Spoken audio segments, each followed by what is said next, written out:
कई सारी चीजें हैं जो हम खुद से कर सकते हैं अभी से। सबसे पहली और सबसे सिंपल चीज, कपड़े सिर्फ तब खरीदो जब आपको जरूरत हो।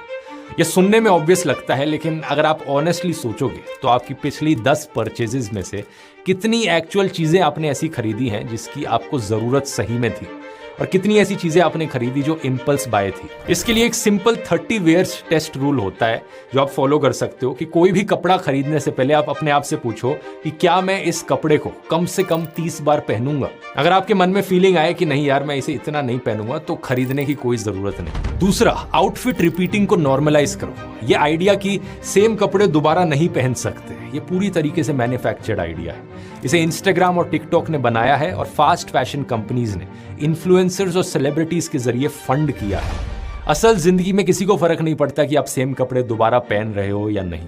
हाँ, ये बात सच है कि कुछ लोग इंटरनेट पर मेरा मजाक बनाते हैं कि देखो मैं बार बार सेम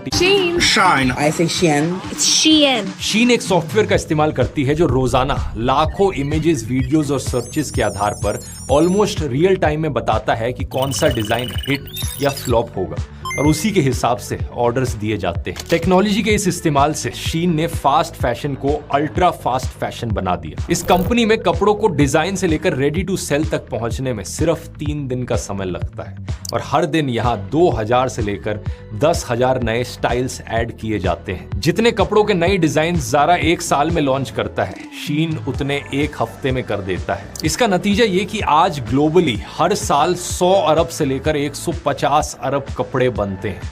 ये नंबर इतना बड़ा है कि साल में दुनिया के हर इंसान के लिए लगभग 14 कपड़े बनते हैं।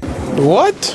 इसका मतलब समझ रहे हो, मैंने पिछले 10 सालों में 14 टी-शर्ट्स नहीं पहनी होंगी, लेकिन दुनिया में सप्लाई इतनी ज्यादा है कपड़ों की कि हर एक इंसान दुनिया का साल में 14। आज के दिन 60% कपड़े प्लास्टिक से बने होते हैं। पॉलिएस्टर, नायलॉन, एक्रेलिक, ये सारी चीजें प्लास्टिक हैं। जब आप ऐसे कपड़ों को वॉशिंग मशीन में धोते हो तो एक सिंगल वॉश में 7 लाख से लेकर 60 लाख तक माइक्रो फाइबर्स निकलते हैं इन प्लास्टिक्स के, जिन्हें माइक्रो प्लास्टिक्स कहा जाता है। ये प्लास्टिक के बहुत छोटे छोटे टुकड़े होते हैं, 5 मिलीमीटर से भी छोटे।